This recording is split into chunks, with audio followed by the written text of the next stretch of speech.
Good morning out to everybody. Alan D9J Sports. We're here on our Sunday morning drive. We're going to be talking college football. Oh yeah, we're going to go around the horn and we're going to get it all broke down for you.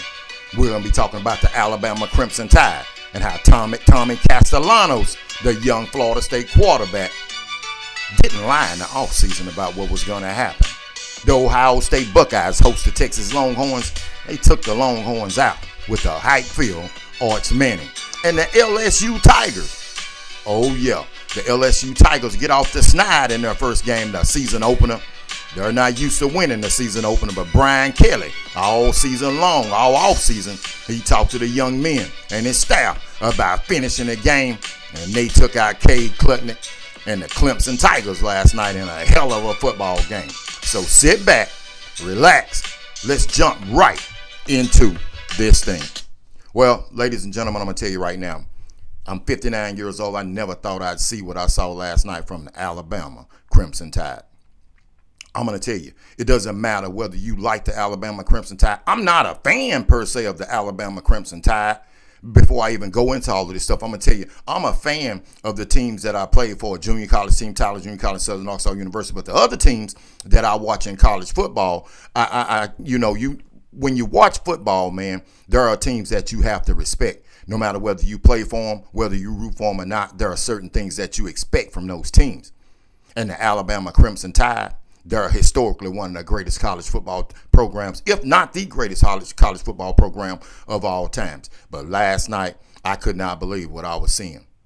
Kalen DeBoer, man, it is too big for you. It's too big because the Florida State Seminoles came out from the gate and they gave it to the Alabama Crimson Tide.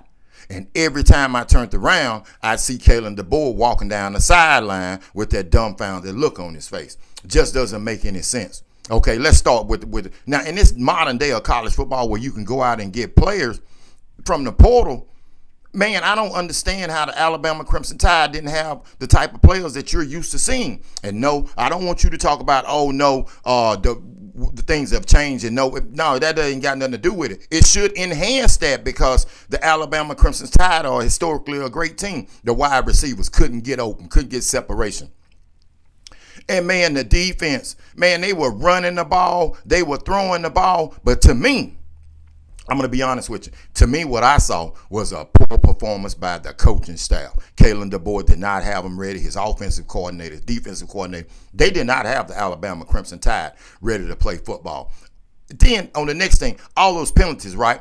The one thing that I noticed about the penalties, every time a player got a penalty, Kalen DeBoer wasn't chewing them out. You telling me that a quarterback is in a crucial situation, comes out of the pocket, running the ball, all they have to do is get 8 yards. There's nobody there. He throws the ball at the feet of the receiver, and the coach doesn't say anything. Players getting personal fouls, late hits, but I didn't see him chewing any of them out. You know what Nick Saban would have done? Hell, it ain't have to be Nick Saban. Any coach, high school, professional, pee-wee, you make dumb, boneheaded mistakes like that, the coaching staff, man, the head coach is going to erupt on you. He's going to erupt. So the Alabama Crimson Tide, man, they're in trouble because Kalen DeBoer, I think, has somewhere around an $80 million buyout. I don't know, man. I tell you, I don't know. I don't know what they're going to do because I'm telling you, man, the Florida State Seminoles, totally dismantled them. They was doing whatever they want to do. And another thing about coaching, did you see the kid who ran the reverse? I think he scored like 2 touchdowns. Well, maybe 2. I know he scored 1 touchdown and ran the ball deep down into the end zone. Down and got pushed out of bounds on a reverse.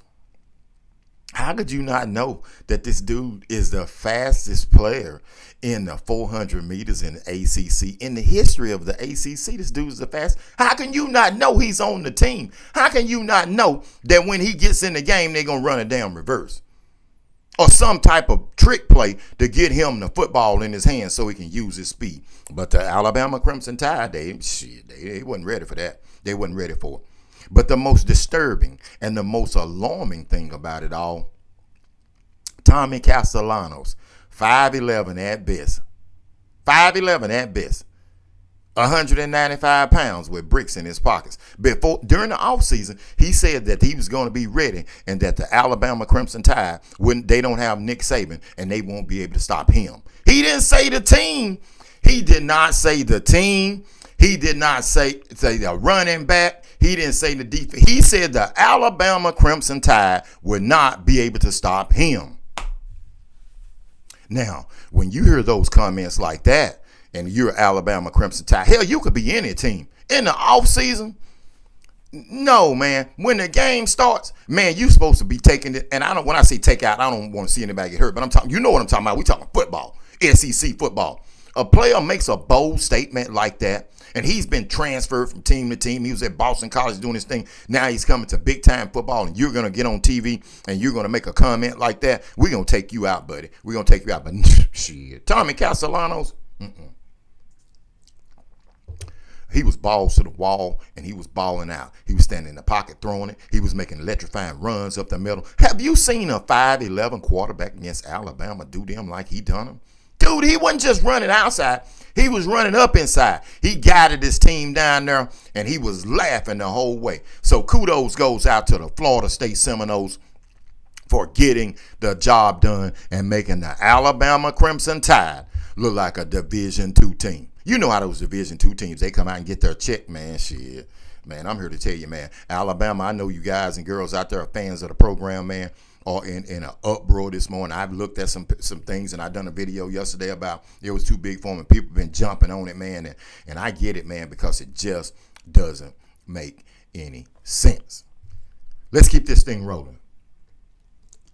But before we do, I'm going to need you to hit the like and subscribe button. I appreciate all you guys and girls out there who are continuing to make our show grow. And remember just what I said, it's our show. It isn't my show. It's our show because you commenting and watching the videos, hey man, it's great, man. And once again, I don't do this for like a lot of people do. I do it because I love sports, and I definitely love football. My number one passion. So when you guys and girls get in the comments and hit the like and subscribe button, I appreciate all my subscribers who've been sticking with me, and all my new subscribers.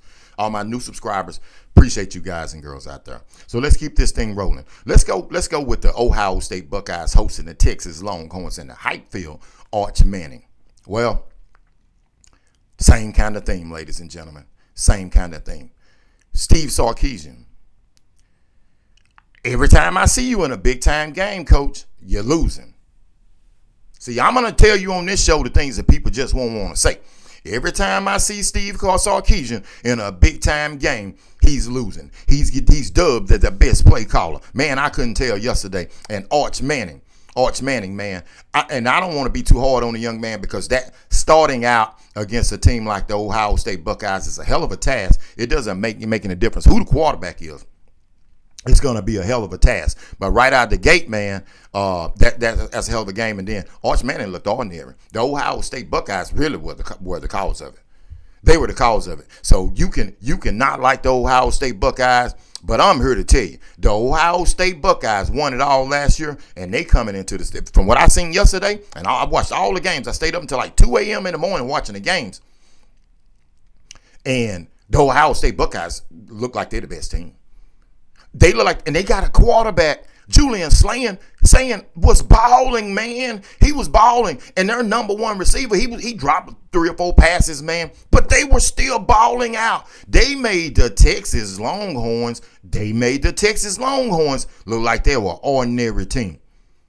So Ryan Day, I will give credit where credit is due. Love him or hate him. You remember last season when they lost that devastating game to the Michigan Wolverines, man, and people were all over Coach Day. They were all over, man. You know what he done? He got with his staff. And he got with his players. And he said no more than nonsense. Remember after the game over with Michigan, they were trying to fight and all that. She's talking about disrespect.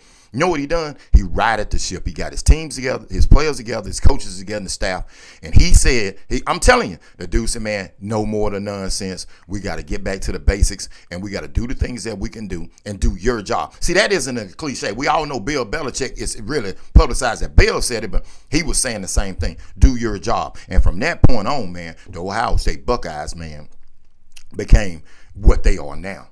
They look like they're the best team, and they're going to be a hard out, man. They're going to be a hard out because just think about it. Julian saying, man, even though it's a 5-star recruit, man, this dude was balling out. And you know Texas has a good defense. I don't want to take too much away from the Longhorns. Like I said, that was a hell of a game. But the Ohio State Buckeyes and Coach Ryan Day, they looked incredible, man. They looked incredible. They were able to run the football. The quarterback was able to stand in the pocket and throw the football. And that defense, man, they shut Arch Manning and them down. So I don't know where the Longhorns are going to go from here, man. Like I say, things are going to get tougher and tougher because now the Longhorns are in a bad spot. You're in a bad spot. You basically got to win out. So you were number one. I don't know how far you're going to drop down in the polls. But, man, if you lose again, and it's over.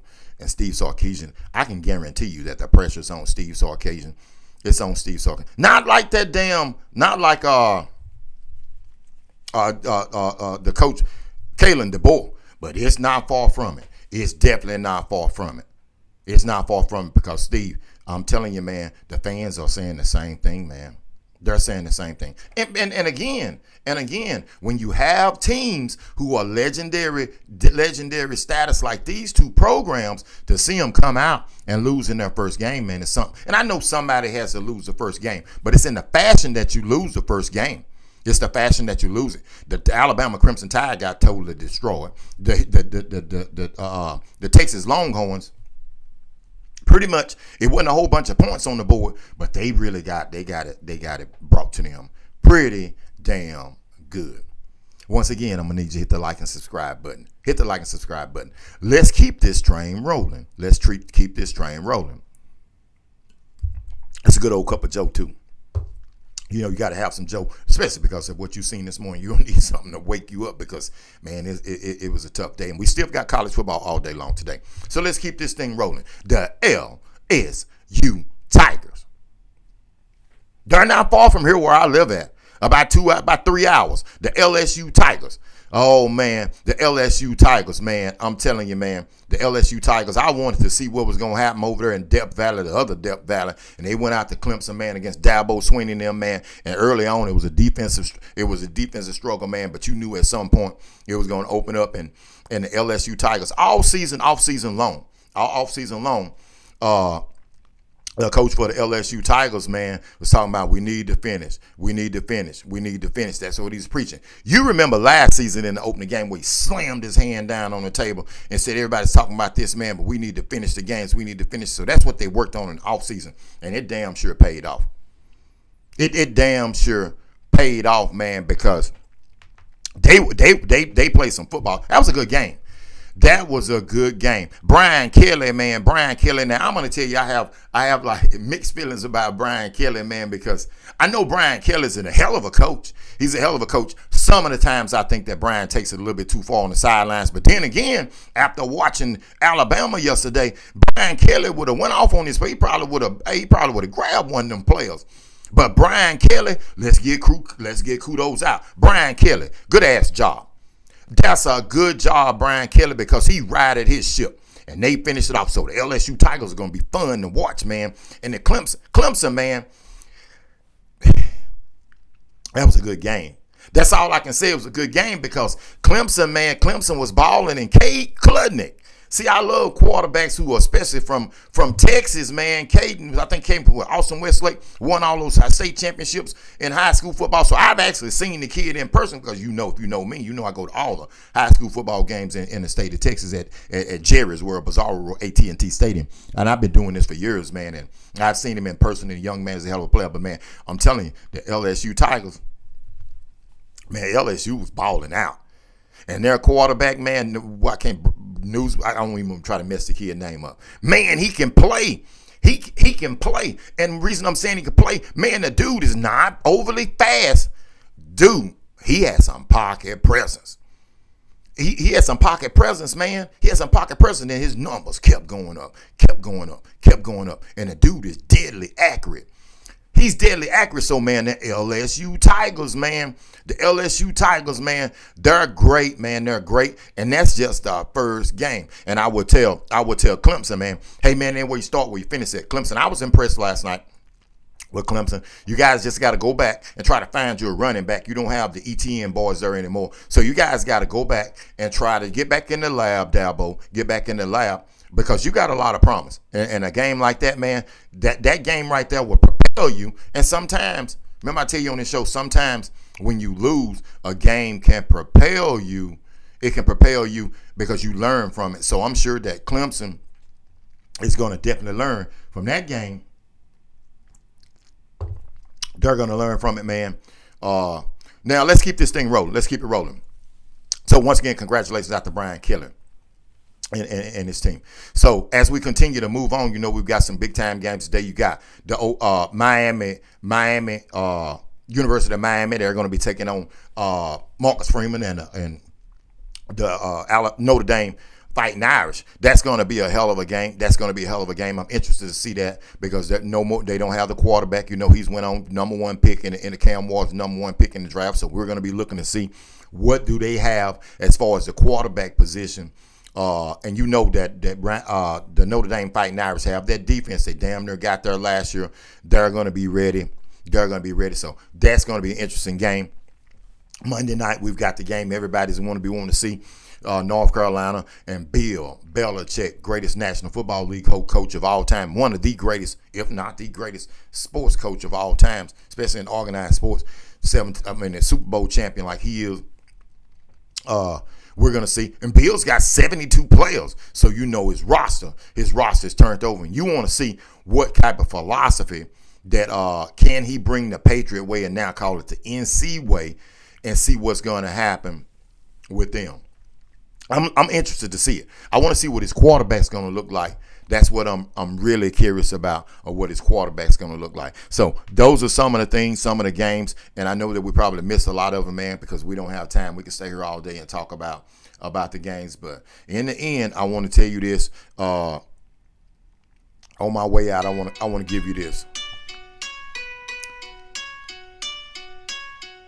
Coaching on a high level. Some of the coaches out there, you got to do better.